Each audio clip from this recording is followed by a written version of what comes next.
When open the TikTok app, click on the profile icon, tap. On top right corner 4 select report a problem, 5 choose account, issue 6 tap still need help, 7 submit a ticket requesting unsuspension. Once you've submitted the ticket, wait for an email update from TikTok support.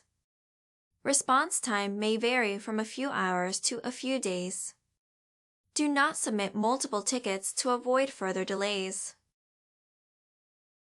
If your unsuspension ticket gets denied, don't panic. Review the reason provided by TikTok support and make sure to address the issue. Submit another ticket if necessary, but ensure to provide all relevant details and explain the issue clearly. Familiarize yourself with TikTok's community guidelines and abide by them. Avoid posting inappropriate content and engaging in harmful activities. Report any suspicious accounts or activities immediately.